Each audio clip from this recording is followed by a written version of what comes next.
Hello everyone and welcome to Right Reason, the show where we right reason rightly. We have the king of right reason here, Dr. Charlie Rice, University of Notre Dame Professor Emeritus, the law school there.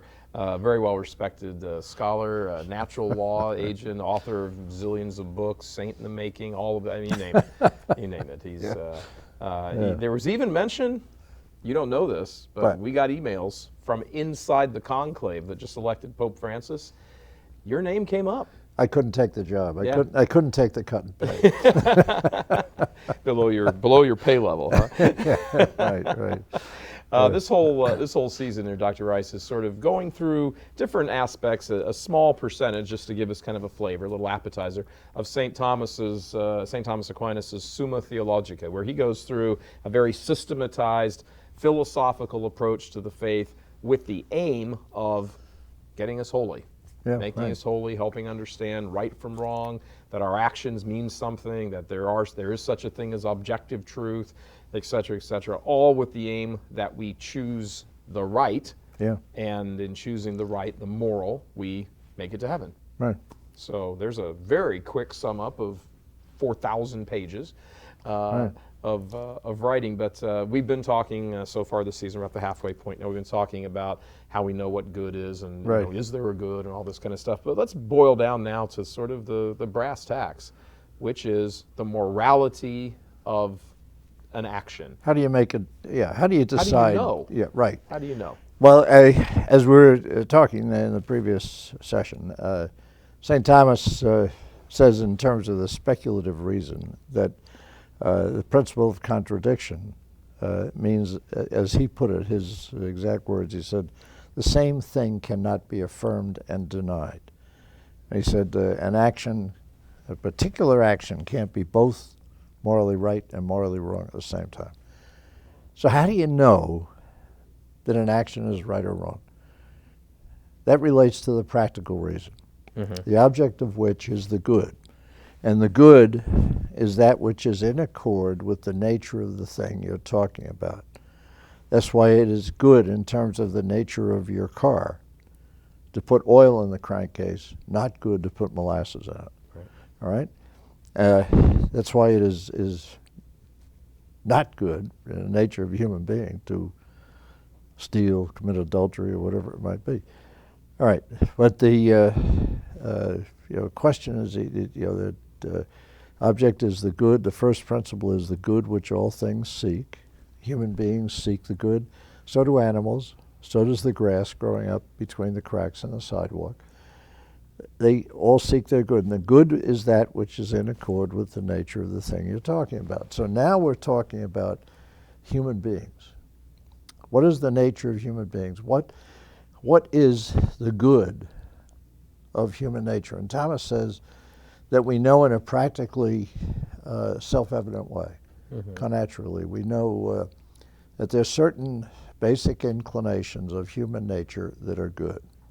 And there are various formulations. I prefer to use 5. And you find these basically in Thomas's treatise on law. The first is to seek the good, including your highest good, who is God. Second is to preserve yourself. The third is to preserve the species. We know it is good to unite sexually, to have children, and so on. Then you have to make decisions beyond that in terms of that. The fourth is to live in community. We know that we are relational, we are social. We are not isolated one from the other. John Paul said the answer to the question, am I my brother's keeper, is yes, you are. All right? So that's the fourth, to seek the good, to preserve yourself, to preserve the species, to live in community. And the fifth is to know and to choose, to use your intellect and your will. And the question now is, okay, what do we do with these? And what St. Thomas points out, and if you want a very readable and fairly concise discussion of this, it's in the book on the natural law by Heinrich Raman, which was one of the great, in my opinion, one of the great analyses of this. But what St. Thomas says is that we make a judgment using syllogistic reasoning. We make a judgment as to whether a particular action is in accord with those inclinations. Mm-hmm. How do you know that theft is wrong? Apart from the commandment. The commandments are simply specifications of the natural law, Mm-hmm. given to us by God so that we would know with certainty what we should do. But how do you know theft is wrong? Just using your reason. Which one of those inclinations would you use? And the answer is obvious, that it's not good for community. Mm-hmm. I mean, what kind of a community would it be if you could check a book out of a library and never return it? All right? Or after the... Go into the grocery store and steal all the food. Or after the Notre Dame football game, it was open season on cars in the parking lot. Right? You could take whatever car you wanted. Well, that does happen at Ann Arbor. I say nothing. All right, but you understand. I mean, that's Yeah. what we're talking about. Mm-hmm. And the question is, how do you do that? Well, you do it, and you have to make the judgment as to whether something is right or wrong. And we have to bear in mind that even if somebody makes the wrong judgment, Yeah. that doesn't mean, if it's objectively wrong, the woman decides to have an abortion, that's objectively wrong. Mm-hmm. Whether she is subjectively culpable depends on whether she knows it's wrong and chooses to do it. Mm-hmm. And generally, that's not ours to decide. Right, that's God's. A prosecutor or a confessor, or God. Mm-hmm. You know, but when we talk about all this, we're not throwing rocks at people and saying you're going to hell because you're doing something objectively wrong. We cannot say that. Right. Now, how do you make that judgment? You make it through conscience. All right? Now, what is conscience? St. Thomas said, conscience is the act by which we judge the rightness or wrongness. And again, the Catechism picks this up. The rightness or wrongness of an act that we are contemplating, that we are doing, or that we have done. Mm-hmm. And you have three duties with respect to your conscience. You have to form it as you would form the judgment to buy a car. You would you'd get the best authority you could. You wouldn't ask the checkout guy at the grocery store. Mm-hmm. All right? You form your conscience. You follow it if it's clear. If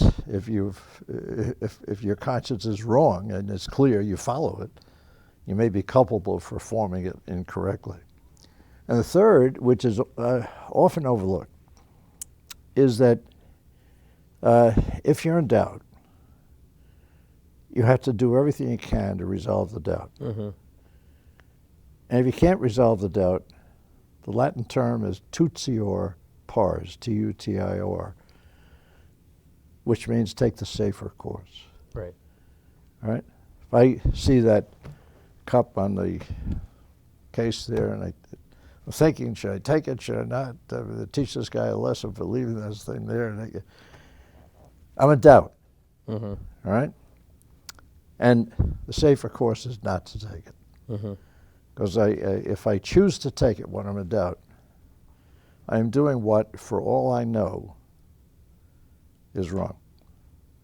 And that's wrong. Right. I'm culpable for that. Mm-hmm. So take the safer course. So this is what we do in terms of conscience, right? Expand on that a little bit with regard to, I can see how that might lead to, some people might hear that and go, oh, then it's probably better to sit on the sidelines and not really do anything with regard to this problem or that problem or whatever. You may have an obligation to act. Mm-hmm. I mean, you This can is be the flip side of this. Oh yeah. You can be moral. You have a moral duty to act. I mean, if there's a guy drowning in the 50 yards off the dock, and you're Michael Phelps, I mean, you could have an obligation to go after him. Mm-hmm. All right, but you have to do it carefully. I mean, you can't throw him an iron bar. you can sin by failing to act. Mm-hmm. You see, what Thomas is doing is saying that conscience is the act by which we judge the rightness or wrongness of an act. Mm-hmm. Now, as I mentioned, as Benedict has pointed out, our culture denies the capacity of reason to know rightness or wrongness. So our culture has changed conscience from a judgment which relates to the law of God, which Mm-hmm. is puts us in touch with God, and which actually can be right or wrong. It changes the nature of conscience from a judgment to a mere decision. Based on feeling. Whatever I decide. Yeah. And it trivializes it. Mm-hmm. That's why such a notion of conscience does not provide any basis for immunity from oppression by the state. Right. It's just a trivialized, it's an idiosyncratic personal decision. Mm-hmm. Now, a very interesting thing was that Cardinal Ratzinger, before he became Benedict XVI, gave a speech in 2001 to all the American bishops in Dallas. Not all the bishops in Dallas, but to all the American bishops in Dallas. Right? And he talked about conscience. And he raised the question, he said, some people have asked, is it possible that Adolf Hitler and Eichmann could be saints if they truly believed what they did was right? And he got into that, and he said, there are two ways to look at conscience. And he talked about St. Thomas, the conscience is this act. He said the other way, which is fully consistent with Thomas. Mm-hmm. In fact, St. Thomas discusses this in some respects, was that what Benedict said was that conscience is anamnesis. Mm-hmm. Amnesia is forgetfulness. An is the negative. Conscience is a remembrance of the way things were before the fall. That's And a brilliant.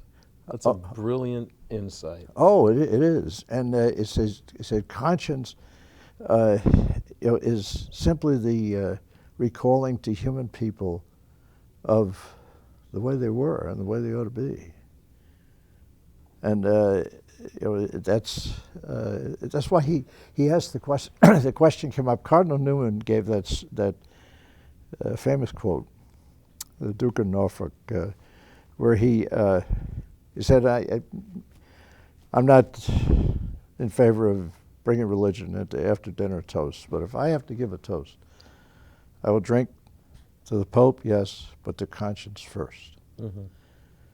And Cardinal Ratzinger, later Pope Benedict, agreed with him. Mm-hmm. He said, because conscience is that remembrance, and the role of the papacy is simply to assist that remembrance. He said, and this is an interesting comment, he said, without conscience there would be no papacy. That's right. And St. Thomas would emphatically agree that the role of conscience is for us. St. Thomas says, yes, it's the act of judging, right? And Ratzinger, Pope Benedict, and John Paul, they all would agree, is the act of judging, but it's more than that. Right. It's the remembrance of what we really are, what we should be. So could And Hitler and Eichmann be saints? he says it's really interesting. Ultimately, you really can't know. All right, Sure. culpably what goes on inside somebody. But he said it certainly looks, and we're safe in saying that they failed to form their judgment. They failed to form their minimum. At the minimum, they failed to form their conscience. Mm-hmm. All right. Now, elsewhere he writes, and he says, Benedict writes, and he says that that ultimately the ultimate question is up to God Mm-hmm. as to what's going on inside your soul. Mm-hmm. But at the bare minimum, they failed to form their conscience. But you see what the contemporary culture is saying is that conscience is just my decision. Yeah, it's just my own opinion. Yeah. So why should that have It's any my great? opinion based on feelings. Why should that have any great security against oppression. And of course, the problem with that is, as we wrap up here, the problem with that is that if I'm told to make a decision based on my conscience, but my conscience is based on my feelings and my opinion, well, it's very easy to see how you have your truth and I have my truth. That's and exactly we're all right. following our consciences. That's exactly right. And Yeah, Thomas is the antidote to that. Yeah, it is, which is why we're dedicating this entire season to him. Dr. Rice, God bless. Thank you you very much for joining us. Yeah. And be sure and join us next week. We'll have Dr. Rice back again in this continuing season of Right Reason, with the emphasis on Thomas Aquinas and his Summa Theologica. That's a big fancy. What does that mean, by the way? The entire theology. All of it. The highest is the highest. Yeah. Yes, it's The Thomas summa Aquinas. cum laude. Yes, Right. the highest of the high. Right. Very Yeah. good. We'll see you next week on Right Reason. God love you.